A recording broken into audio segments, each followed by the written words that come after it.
Episode 67। विजय की लात खाने के बाद मोहित लगभग खून की उल्टी करने लगा था। इस वक्त उसका चेहरा किसी धतूरे की तरह सूजा हुआ था। मोहित का साथ देने वाली लड़की का हाल भी कुछ ऐसा ही था। उसका चेहरा पूरी तरह से पीला पड़ चुका था। वो इतनी डर चुकी थी कि सिकुड़ कर कमरे के एक कोने में चिपकी हुई थी। हालांकि यह बात और थी कि विजय ने अभी तक उससे कुछ नहीं कहा था।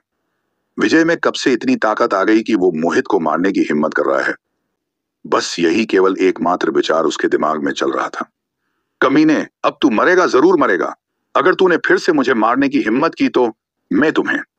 मोहित ने अभी अपनी बात भी खत्म नहीं की थी कि विजय उसके पास आया और उसके लेफ्ट हाथ को अपने पैर से दबाकर चटनी की तरह पीसने लगा। आह! एक और दर्दनाक चिल्लाहट पूरे रूम में सुनाई दी और दर्द के कारण मोहित लगभग मौत की कगार पर पहुंच गया था। वो उलझन में भी था कि विजय उस सर की धमकी से डर क्यों नहीं रहा था। विजय नीचे की ओर झुका और उसके बाल पकड़कर उसका सिर ऊपर की ओर उठाया और फिर उसके कान में फुसफुसाया, तेरे जैसा कुत्ता इस दुनिया में रहने के लायक भी नहीं है। छोड़ो, छोड़ो मुझे। तुम क्या करने की सोच रहे हो? मोहित इतना डर गया था कि जैसे उसकी रूह उसका शरीर छोड़ने वाली हो। विजय मुस्कुराया और मोहित के सिर के पिछले हिस्से को पकड़कर फर्श में जोर से दे मारा। मोहित की दर्द में एक और चीख निकली। उसकी नाक से और माथे से खून की धार बहने लगी थी। इस वक्त उसका पूरा नाक नक्शा बिगड़ चुका था। दूसरी तरफ रूम के कोने में चिपकी बैठी उस लड़की का शरीर थर थर कांप रहा था। उसे ऐसा महसूस हो रहा था जैसे वो किसी नर्क से निकले शैतान को देख रही थी। विजय ने एक बार फिर मोहित के बाल पकड़कर खींचे और उसके सिर को दीवार में मारने ही वाला था कि उसने बाहर से आते कुछ कदमों की आवाज सुनी। जल्द ही रिसेप्शनिस्ट और कई अन्य लोग रूम में घुस आए। उनमें से एक शिफ्ट सुपरवाइजर की तरह लग रहा था, जबकि अन्य दो लोग सिक्योरिटी गार्ड थे। रूम का नजारा देख उन लोगों के होश उड़ गए। शिफ्ट सुपरवाइजर की तरह दिखने वाला व्यक्ति विजय की ओर भागा और चिल्लाया, रुको, तुम क्या कर रहे हो? मोहित ने तुरंत गुस्से में दर्द भरी आवाज में जवाब दिया, जल्दी जल्दी करो, इसे पकड़ लो। इसने ये मुझे मारना चाहता है। यह सुनकर शिफ्ट सुपरवाइजर का चेहरा पीला पड़ गया। इससे कोई फर्क नहीं पड़ता कि वास्तव में क्या हुआ था। उसका कर्तव्य था कि वो एक संभावित हत्या को होने से रोके। अगर किसी की मौत हो जाती है तो यह सभी के लिए बड़ी परेशानी होगी।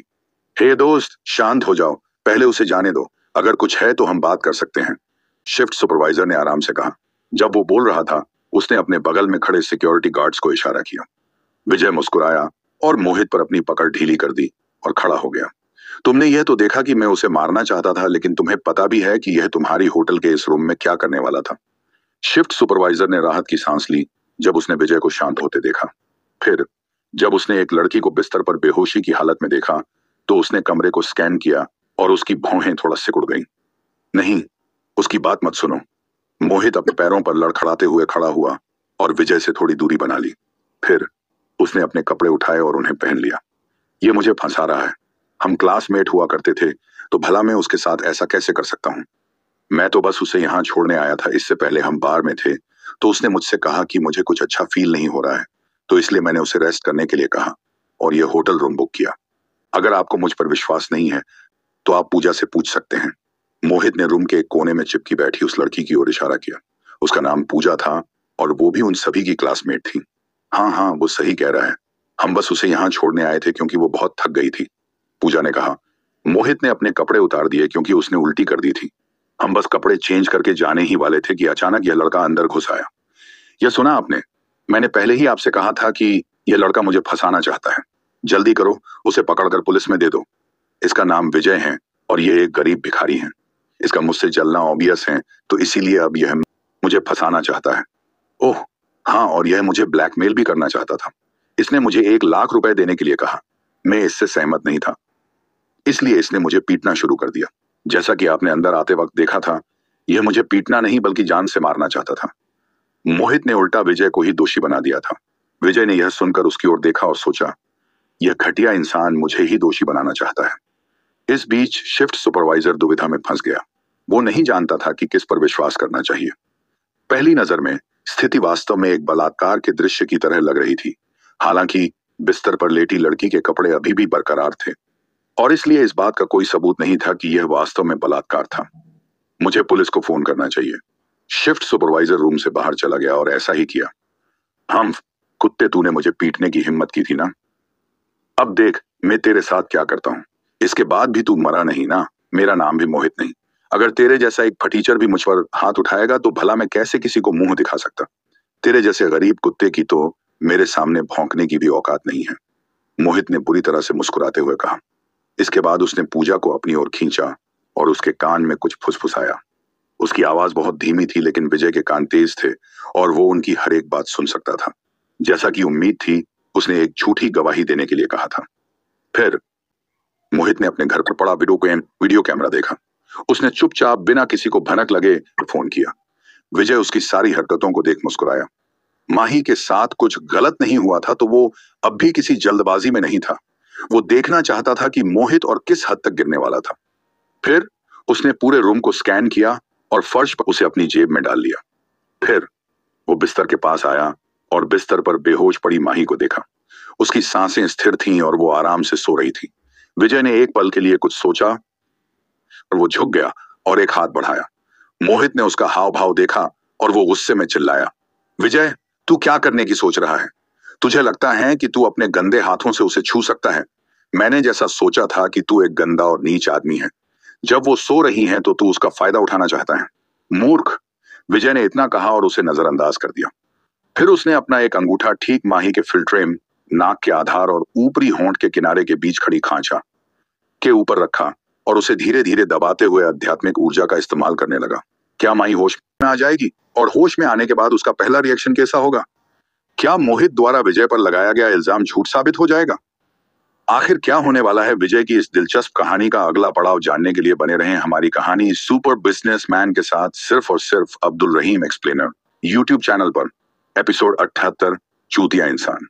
मोहित उसकी हरकत देख मुस्कुराया। माही ड्रग्स के नशे में धुत थी। इसका मतलब था कि वो अगले कुछ 6-7 घंटे से पहले तो नहीं उठने वाली थी। लेकिन अगले ही पल वो दंग रह गया, क्योंकि उसने माही की हल्की सी एक कराह की आवाज सुनी और वो थोड़ा हिलने लगी और होश में आने लगी। कैसे हो सकता है? मोहित का जबड़ा सदमे में नीचे लटक गया था।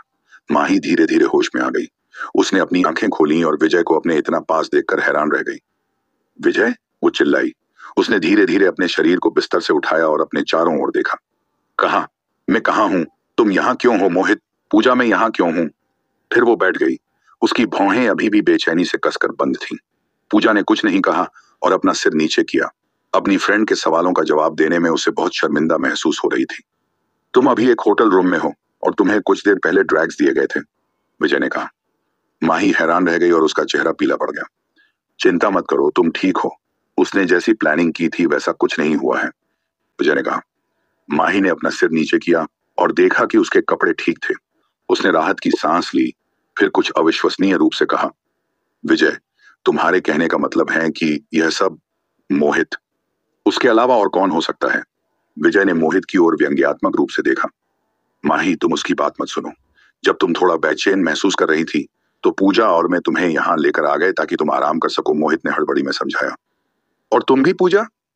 माही ने अविश्वसनीय रूप से कहा और पूजा की ओर देखा। पूजा स्कूल टाइम में उसकी सबसे अच्छी फ्रेंड्स में से एक थी। वो एक दूसरे से हर बात शेयर किया करती थी, लेकिन आज उसकी सबसे अच्छी फ्रेंड ने ही उसे धोखा दिया और उसके साथ इतनी गंदी हरकत करने की सोची। पूजा का सिर नीचे झुक गया और उसने कुछ भी नहीं कहा। माही का रंग भूतिया रूप से पीला पड़ चुका था। फिर वो हंसी और उसने कहा, पूजा, मुझे उम्मीद नहीं थी कि तुम मेरे साथ ऐसा करने की सोचोगी। फिर उसने अपनी आंखें मोहित की ओर की और गुस्से में कहा, मोहित, मुझे उम्मीद नहीं थी कि तुम इतनी गंदी सोच वाले इंसान होगे। तुम एक जानवर से भी बदतर हो। माही, तुम उसकी बकवास मत सुनो। वो मुझे फंसाने की कोशिश कर रहा है। मैं निर्दोष हूं, मोहित ने तर्क दिया। क्या तुम्हें लगता है कि मैं तुम पर विश्वास करूंगी? माही ने सख्त लहजे में कहा। यह सुनते ही मोहित के फेशियल एक्सप्रेशन तुरंत चेंज हो गए और उसने मुखौटा उतार अपनी असलियत दिखाते हुए कहा, तो अगर मैंने किया तो क्या होगा? तू मेरा क्या कर सकती है? वो कुटिलता से मुस्कुराया। माही की भौहें सिकुड़ गई और उसे घृणित भावों के साथ देखा। फिर उसने विजय की ओर देखा और माफी मांगते हुए कहा, विजय, मैं माफी चाहता हूं। मेरी वजह से तुम भी इस चक्कर में फंस गए। विजय ने मोहित को अच्छे से मारा था और उसके चेहरे पर अभी भी चोटों के निशान थे। वो एक गरीब परिवार से आता था और मोहित का फैमिली बैकग्राउंड अच्छा था और वो खुद भी अपने पापा की कंपनी को रन करता था। तो विजय के लिए यह बिल्कुल भी अच्छा नहीं था। अगर मोहित ने उसके साथ कुछ गलत भी किया होता तो भी उसकी फैमिली इस बात को यहीं दबा देती और मोहित को कुछ नहीं होता। और अब तो ऐसा कुछ हुआ भी नहीं था। इट्स ओके, विजय मुस्कुराया। तुम बस आराम करो। इतना कह उसने माही के सिर को उठाया और उसके नीचे एक तकिया रख दिया। फिर विजय ने एक कुर्सी खींची और आराम से बैठ गया। तभी उसका फोन वाइब्रेट होने लगा। उसने अपने फोन को बाहर निकाला और देखा कि गुंजन उसे कॉल कर रही थी।